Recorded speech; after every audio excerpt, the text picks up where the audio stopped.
త్వరలో కేంద్ర కేబినెట్ పునర్వ్యవస్థీకరణట. పలువురు మంత్రులకు ఉద్వాసన. కూర్పు పైన ఆర్ఎస్ఎస్ ప్రభావం. ఆగస్టు 15 తర్వాత బీజేపీ అధ్యక్షుడి ఎంపిక. దక్షిణాది నుంచి బీసీకి ఉపరాష్ట్రపతి పదవి లభించే అవకాశం. మంత్రివర్గం నుంచి విముక్తి కల్పించండి బండి సంజయ్. అదేంది, ఎందుకట్లా? ఏం చేస్తాడు మరి విముక్తి కల్పిస్తే? నాకు మంత్రి పదవి వద్దంటుండట. మరి ఆ మంత్రి పదవి తీసి ఈటల రాజేందర్కి ఇస్తారా? సో అతి త్వరలో క్యాబినెట్ ఎక్స్పాన్షన్ ఉండబోతుందట. కేంద్ర క్యాబినెట్ చాలామంది మంత్రులని తీసేయబోతున్నారట. ఆర్ఎస్ఎస్ ఎఫెక్ట్ చాలా తీవ్రంగా ఉంటుందట దీని మీద. అంటే వాళ్ళు చెప్పిన వాళ్ళు అయ్యే అవకాశం ఉంటుందట. ఆగస్టు 15వ తేదీ తర్వాత బీజేపీ జాతీయ అధ్యక్షుని ఎన్నుకుంటారట. స్టేట్స్ అయిపోయింది కదా ఆల్మోస్ట్, ఇప్పుడు జాతీయ అధ్యక్షుని ఎన్నుకుంటారు. దక్షిణాది ప్రాంతం నుంచే ఉపరాష్ట్రపతి ఎవరైతే మొన్న ధన్ఖర్ ఆయన రాజీనామా తర్వాత ఏర్పడ్డ ఖాళీ ఉందో ఆ ఉపరాష్ట్రపతి పదవి సౌత్ ఇండియా నుంచి లభించే అవకాశం ఉందట. పార్లమెంట్ వర్షాకాల సమావేశాలు ముగిశాక ఏ రోజైనా కేంద్ర మంత్రివర్గాన్ని పెద్ద ఎత్తున పునర్వ్యవస్థీకరించే అవకాశం ఉందని విశ్వసనీయ వర్గాల ద్వారా తెలిసింది. ఈ పునర్వ్యవస్థీకరణలో పలువురు మంత్రులకు ఉద్వాసన పలుకుతారని, ముఖ్యంగా కొంతమంది మాజీ బ్యూరోక్రాట్లను పక్కన పెడతారని భావిస్తున్నారు. వారి స్థానంలో పార్టీలో చిరకాలం పనిచేసిన సంఘ్కు సన్నిహితులైన వారికి స్థానం లభిస్తుందని, మంత్రివర్గ కూర్పు పైన సంఘ్ ప్రభావం ఉంటుందని పార్టీ వర్గాలు చెబుతున్నాయి. విదేశాంగ మంత్రి జైశంకర్తో పాటు హర్దీప్ పురి, అర్జున్ రామ్ మేఘ్వాల్, అశ్విని వైష్ణవ్ బ్యూరోక్రసీ నుంచి వచ్చి మోదీ ప్రభుత్వంలో మంత్రులుగా వ్యవహరిస్తున్నారు. వీరిలో ఎవరిని తప్పిస్తారన్న విషయం చర్చనీయాంశంగా మారింది. వీరు కాకుండా అనేక మంది పనితీరు ఒక్కసారి చూద్దాం.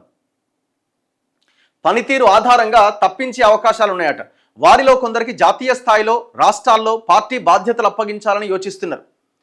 ఉపరాష్ట్రపతి పదవికి నామినేషన్లు దాఖలు చేసేందుకు తుది గడువు ఆగస్టు 21 కావడం వల్ల బీజేపీ తరపున నామినేషన్ దాఖలు చేసేది ఎవరు అనే అంశంపైన మంత్రివర్గ పునర్వ్యవస్థీకరణ జరిపేలోపు స్పష్టత రానుంది. ఆ పదవికి రాజ్నాథ్ సింగ్, జగత్ ప్రకాష్ నడ్డా వంటి పేర్లు వినిపించడంతో పాటు దక్షిణాది నుంచి ఒక బీసీని నియమించాలనే ప్రతిపాదన పైన మంతనాలు జరుగుతున్నాయట. ఇక ఆగస్టు 15వ తేదీ తర్వాత బీజేపీ జాతీయ అధ్యక్షుడి ఎంపిక ప్రక్రియ కూడా ప్రారంభమవుతుందని, ఈ విషయంపైన పార్టీ అగ్రనేతలకు మధ్య అవగాహన దాదాపు కుదిరినట్లే అని పార్టీ వర్గాలు చెబుతున్నాయి. పార్టీ అధ్యక్ష పదవికి సంబంధించి శివరాజ్ సింగ్ చౌహాన్, ధర్మేంద్ర ప్రధాన్, మనోహర్ లాల్ ఖట్టర్, ప్రహ్లాద్ జోషి తదితరుల పేర్లు చర్చకొస్తున్నాయట. మరి దక్షిణాది నుంచి బీసీ అంటే ఇప్పుడు దత్తాత్రేయ, ఈటల రాజేందర్ ఇట్లాంటి వాళ్ళకి ఏమన్నా వచ్చే అవకాశం ఉందా? ఎవరికి రాదు. వీళ్ళకి వచ్చే అవకాశం ఉందంటే నేను ఇప్పుడు ఈటల రాజేందర్కి ఇప్పుడు వాళ్ళు ఆల్రెడీ రాసిరు కదా ఆర్ఎస్ఎస్ ఎఫెక్ట్ చాలా తీవ్రంగా ఉండే అవకాశం ఉందని. మరి ఈటల రాజేందర్కి వస్తుందా? బండారు దత్తాత్రేయ కూడా ఆయన కూడా క్యాపబులే, కాకపోతే ఆయనకున్న ఏజ్ ఇవన్నిటి రీత్యా ఆయనకు కూడా రాకపోవచ్చేమో. వేరే రాష్ట్రం నుంచి రావచ్చు నేను అనుకోవడం. నా కొద్దీ మంత్రి పదవి కేంద్ర మంత్రివర్గం నుంచి తనకు విముక్తి కల్పించాల్సిందిగా కేంద్ర హోంశాఖ సహాయ మంత్రి బండి సంజయ్ ప్రధానమంత్రి నరేంద్ర మోదీ, హోంమంత్రి అమిత్ షాను కోరినట్టుగా తెలుస్తోంది.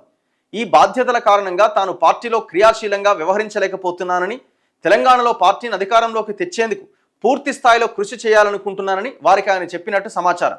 సంఘ్ పెద్దల వద్ద కూడా బండి సంజయ్ తన మనోగతాన్ని వెల్లడించి వారి ఆమోదాన్ని పొందినట్టు విశ్వసనీయ వర్గాలు తెలిపాయి. ఈ నేపథ్యంలో మంత్రివర్గ పునర్వ్యవస్థీకరణలో భాగంగా ఆయన స్థానంలో లక్ష్మణ్కి అవకాశం కల్పించే అవకాశం ఉందట.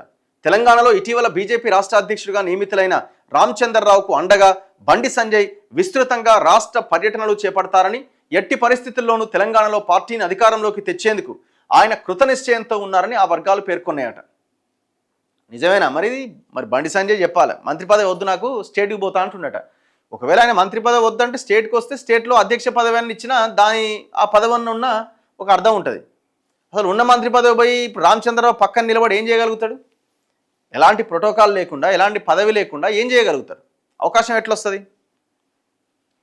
మరి ఇప్పుడు ఒకవేళ ఆయన పోతే మంత్రి పదవి ఈటల రాజేందర్కి ఏమైనా వస్తుందా? ఆయనకు కూడా వచ్చేటట్టు ఏం కనబడతలేదు. నాకు తెలిసి ఆయనకి ఏమి ఇవ్వరండి, ఏమి ఇవ్వరు. ఆయన ఒకవేళ ఆ పార్టీలో నేను గిట్లనే పడి ఉంటా అనుకుంటే ఆడ సమాధి కావాల్సిందే. లేదు నన్ను కొంత ప్రజలు నన్ను దగ్గర తీసుకునే అవకాశం ఉంది, నేను పార్టీ పెడితే చాలా అద్భుతంగా ఉంటుంది అనే ఒక ఆలోచన ఏమన్నా వచ్చి కొంత కష్టపడితే అద్భుతాలు జరిగే అవకాశం ఉంటుంది. డిసైడ్ చేసుకోవాల్సింది ఈటల రాజేందర్, ఇటా అటా అన్నది.